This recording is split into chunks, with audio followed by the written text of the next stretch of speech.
சற்று முன் கிடைக்கப்பெற்ற மிக மிக முக்கியமான செய்தி ஒன்று வெளியாகி உள்ளது. திமுகவின் மிக முக்கியமான அமைச்சர் ஐ பெரியசாமி அவர்களது வீட்டில் மூட்டை மூட்டையாக கைப்பற்றப்பட்ட பணம் மற்றும் ஆவணங்கள். அடுத்து நடவடிக்கை என்ன? சிறைக்கு செல்வாரா ஐ பெரியசாமி? எத்தனை ஆண்டுகள் சிறை தண்டனை என்பதை இந்த வீடியோவில் முழுமையாக நாம் பார்க்க போகிறோம். நேற்று காலை 6 மணி முதல் இரவு 12 மணி வரை அமலாக்கத்துறை அதிகாரிகள் நடத்திய சோதனையில் 7 இடங்கள், அலுவலகங்கள் மற்றும் உறவினர்களது வீடுகள் என்று பல்வேறு இடங்களில் அமலாக்கத்துறை அதிகாரிகள் தீவிர சோதனைகள் செய்து கிட்டத்தட்ட மூட்டை மூட்டையாக ஆவணங்களையும் 24 லட்சம் ரூபாயும் கைப்பற்றப்பட்டு இருக்கிறது.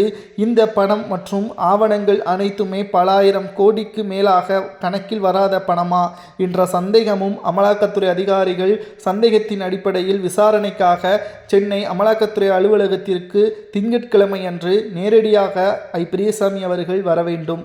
அவர் சரியான ஆவணங்களை ஆதாரத்துடன் தெரிவிக்கும் பட்சத்தில் திருப்பி ஒப்படைக்கப்படும். இல்லை என்றால் அதற்கான விசாரணை நீதிமன்றத்தின் மூலமாக, அதாவது எம்எல்ஏ எம்பிக்களுக்கு சிறப்பு நீதிமன்றத்தில் ஆஜராகும்படி அமலாக்கத்துறை அதிகாரிகள் வழக்கு தொடர்ந்து நீதிமன்றம் என்ன தீர்ப்பு வழங்குகிறதோ அதை ஐ பெரியசாமி அவர்கள் நிச்சயமாக சிறைக்கு செல்வார் அல்லது ஜாமீனில் வெளிவருவார். எப்படி செந்தில் பாலாஜி அவர்கள் 15 மாதங்கள் சிறையில் இருந்தாரோ அதேபோல் ஐ பெரியசாமியின் நிலைமை மாறுமா? வயது மூப்பின் காரணமாக இருக்கக்கூடிய ஐ பெரியசாமி அவர்கள் ஊழல் செய்தாரா என்பது நீதிமன்றம் வெளியிடக்கூடிய தீர்ப்பாகத்தான் அமையும். ஆனால் நேற்று முதல் திமுகவின் பிற அமைச்சர்களுக்கும் அதிர்ச்சி ஏற்பட்டுள்ளது. ஏனென்றால் திராவிட முன்னேற்ற கழகத்தை பொறுத்தளவிற்கு மிகப்பெரிய அளவிலான சிக்கல் ஏற்பட்டுள்ளதற்கு காரணம் ஐ பெரியசாமி அவர்களை தொடர்ந்து மற்ற அமைச்சர்களை அமலாக்கத்துறை அதிகாரிகள் தூக்கினால் வருகின்ற சட்டசபை தேர்தலில் மக்கள் திமுகவின் மீது நம்பிக்கை இழக்கக்கூடும்.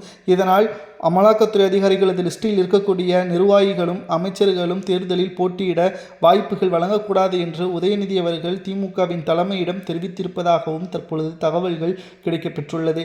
ஐ பெரியசாமி அவர்கள் உண்மையான குற்றவாளியாக இருந்தால் என்ன தண்டனை கொடுக்கலாம்? அமலாக்கத்துறை அதிகாரிகள் மூட்டை மூட்டையாக பணம் மற்றும் ஆவணங்களை கைப்பற்றி இருப்பது பற்றி உங்களது கருத்துக்களை கமெண்ட் வாயிலாக மறக்காமல் கூறுங்கள்.